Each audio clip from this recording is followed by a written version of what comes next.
이제 5회 치료를 진행하고 나서 약간의 조명찬이 있긴 하지만 이 오돌도돌한 것들이 그래도 많이 평평해지고 펴지고 결이 좋아진 것을 알 수가 있어요. 그냥 이분 같은 경우는 본인이 얘기하지 않아도 주변 직장 동료들이 물어본대요. 야, 너 뭐 그거 어디서 받았어? 왜 이렇게 좋아? 이런 게 약간 시술한 입장에서도 뿌듯함이기도 하고 병원이 커나가는 주된 동력인 것 같아요. 어쨌거나 이런 결과물이 더 짧은 시간, 더 적은 통증으로 충분히 가능하게 되었다. 그 흉터치를 조금 그런 예전보다는 좀 프라이드가 좀 생기셨겠네요. 그죠? 근데 갈수록 저한테 지금 찍은 거죠? 그냥 궁금해가지고. 예.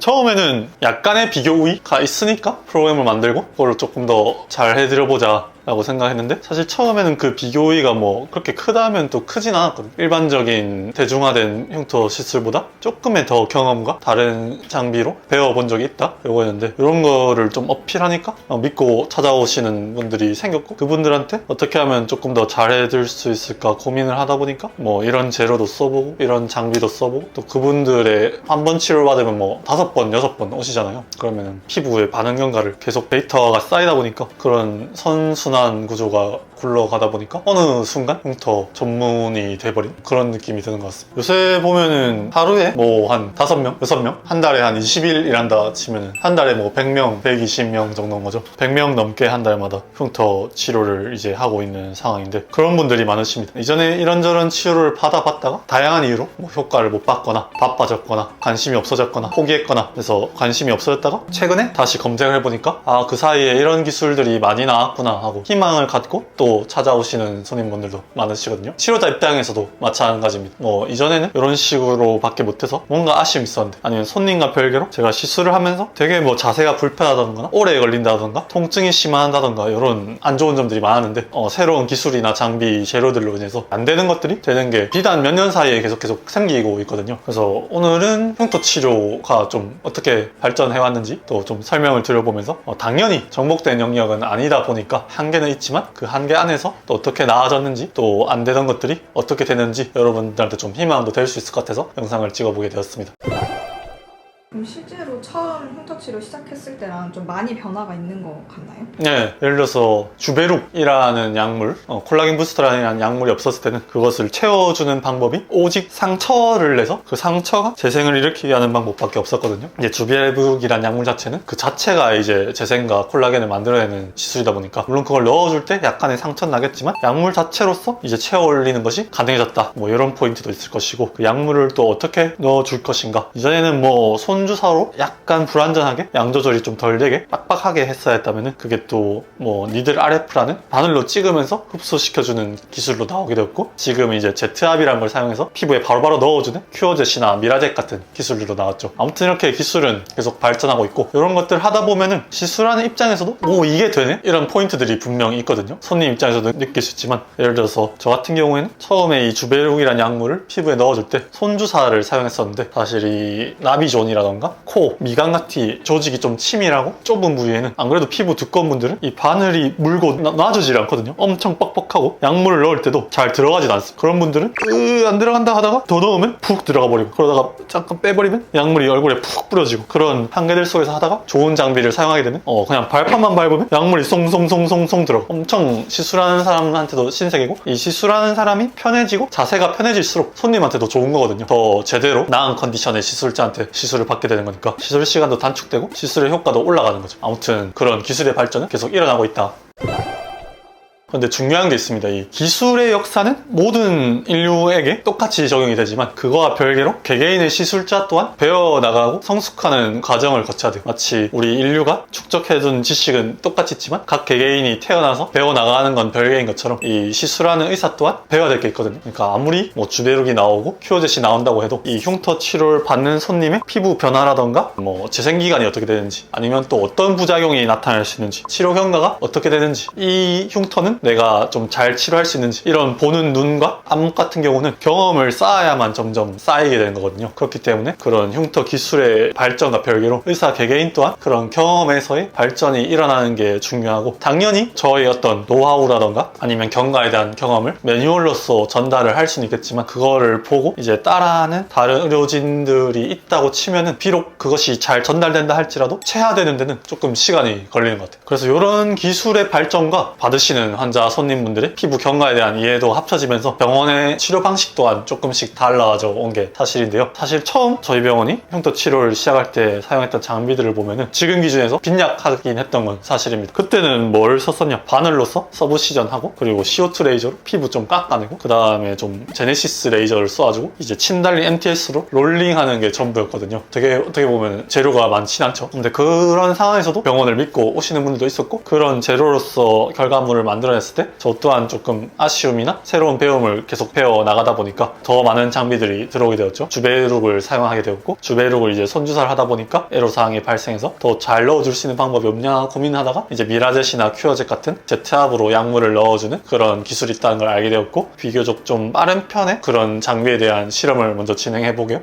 이런 효과가 있구나 알게 되어서 큐어젯을 아주 핵심으로 밀게 되었다가 또 이제 큐어젯 주베룩만 막상 주구장창 사용해보니까 요걸로도 한계가 있다. 이게 좋은 새로운 대안이긴 하지만 정답은 아니구나 하면서 다른 복합 시술도 이제 더 같이 진행해야 될 필요성을 느끼면서 당연히 완벽이란 건 없겠지만 점점 거기에 좀 가까워지는 그런 과정에 있다고 생각하고요. 그래서 지금은 다양한 복합적인 방법을 쓰고 있는 거죠. 그 핵심이 이제 서브시전, 한의원에서 세달침이라 부르는 기술과 약물을 좀 같이 넣어주는 기술, 그리고 미라젯 큐어젯 같은 제트압 장비로 좀 얕게 약물을 넣어주는 기술. 이게 지금 핵심이라고 보시면 될 것 같고요. 추가적으로 고려하고 있는 장비가 CO2 레이저인데 사실 저희 병원에 CO2 레이저 장비는 당연히 있거든요. 이거는 어느 피부과나 있는데 이 CO2 레이저 중에서도 끝판왕 장비가 있습니다. 울트라 펄스 앙코르라는 레이저인데 병원에 데모로 들어와 있거든요. 또 이런 것들을 사용했을 때 어떨지 또 실험을 해보면서 점점 좀 더 나아지고 있는 과정이라고 보시면 될 것 같아요. 처음에 좀 해봤던 손님분들의 사진과 요즘 치료를 진행했던 손님분들의 사진을 좀 같이 보여드려 보겠습니다. 초창기에 흉터 치료를 처음 시작했을 때 받은 손님인데요. 이게 4회 치료를 받은 후거든요. 그래서 보면은 오히려 뭔가 더 붉고 눈에 띄죠. 안 좋아 보이죠. 저도 그래도 치료가 끝난 시점에 되게 좀 죄송한 마음도 들었습니다. 뭔가 더 나빠진 것 같아가지고. 근데 이 이후로 흉터가 더 좋아지셔서 지금 되게 만족하고 계신데요. 사실 그걸 듣고 저도 놀랐었거든요. 처음에는 이 CO2 레이저라는 걸 사용해서 더 깎여 있어가지고 더 파인 줄 알았는데 이게 또 시간이 지나면 회복이 되면서 좋아지게 되는구나. 뭐 이런 한 분 한 분의 케이스가 주는 경험 자체가 뭔가 조금 더 시술자로서의 무지에 대한 불안을 좀 줄여주고 그것이 환자한테도 어떤 확신으로 전달되는 것 같아요. 이런 케이스들을 통해서 지금 당장 좀 안 좋아질지라도 이게 다음에는 좋아진다는 걸 아니까 더 손님에게 믿음을 주고 확신을 주면서 치료를 끌고 나갈 수 있게 되는 것 같습니다. 이분 같은 경우는 초창기 치료법이지만 더 좀 많이 좋아지긴 하셨죠. 여기 관자의 흉터들도 차오르고 요 앞부분들의 흉터들도 좀 잘 차오르고 그래서 뭐 좀 부족한 장비로 한다고 해서 그게 효과가 없다는 건 당연히 절대 아니거든요. 그렇지만 그 확률이랑 케이스 수 똑같이 100건을 했었을 때 더 많이 좋아지게 하는 확률은 확실히 더 높아지는 것 같긴 합니다. 그러면 그 초창기 때 제일 아쉬웠던 것이 뭐예요? 의료진의 입장일 수도 있긴 한데 제가 하나하나 다 서브 시전을 하고 하나하나 다 CO2를 하다 보니까 시술 시간이 정말 오래 걸렸거든요. 이렇게 치료하는데 뭐 1시간 정도는 걸렸습니다. 그러면은 손님 입장에서는 뭐 오래 꼼꼼히 받는다 생각하면 좋을 수도 있는데 일단 시술자가 지치고요. 지치면은 사람인 이상 이 꼼꼼도가 점점 떨어지게 됩니다. 그러면서 하나둘씩 놓칠 수도 있게 되고 실수를 할 수도 있게 되고 받는 손님도 1시간에 하다 보면 마취가 점점 풀리면서 나중엔 되게 아파요. 고통의 시간이 되는데 이 초창기 때는 그 시술 시간이 되게 오래 걸렸다는 게 손님이나 병원의 좀 페인 포인트였던 것 같습니다. 그거를 좀 보완하기 위해서 어떤 노력을? 조금 더 빨리 하고 이제 새로운 장비나 재료 기술로 그것을 이제 극복했다 보시면 되시고 주베룩과 큐어젯이라는 장비가 같이 합쳐지면서 그거 같은 경우는 제가 직접 서브 시전을 좀 덜 하더라도 자체적인 효과가 있기 때문에 이 서브 시전을 하는 시간이나 품이 좀 많이 줄어들게 되었고 그 대비 효과는 많이 올라갔거든요. 그렇기 때문에 시술 시간도 지금은 20분에서 30분 정도로 되게 많이 줄게 되었고 그러다 보니까 손님들도 마취가 훨씬 덜 풀린 상태에서 편하게 받으실 수가 있게 되고 시술한 입장에서도 피로도가 줄어들게 되었고 또 효과 자체도 더 올라갔다 보면 됩니다. 이 여러 면에서 더 나아진 거죠. 똑같은 케이스긴 한데 그 중에서도 좀 잘된 경우를 보여드리면 이분 같은 경우는 표현을 들면 좀 그렇지만 좀 현무암 같은 느낌이죠. 피부가 좀 오돌도돌 화산성이처럼 구멍들이 많은데 이제 오해치료를 진행하고 나서 약간의 조명찬이 있긴 하지만 이 오돌도돌한 것들이 그래도 많이 평평해지고 펴지고 결이 좋아진 것을 알 수가 있어요. 그냥 이분 같은 경우는 본인이 얘기하지 않아도 주변 직장 동료들이 물어본대요. 야, 너 뭐 그거 어디서 받았어? 왜 이렇게 좋아? 이런 게 약간 시술한 입장에서도 뿌듯함이기도 하고 병원이 커나가는 주된 동력인 것 같아요. 이거 자체가 광고판이 되는 되는 거죠. 이것도 다른 케이스인데 2, 3회 정도 받으신 상태거든요. 지금도 왼쪽에 보면은 자잘한 롤링성 스카들, 박스카들이 좀 있는 상태인데 이런 것들도 야들야들하게 잘 채워진 걸 볼 수가 있다.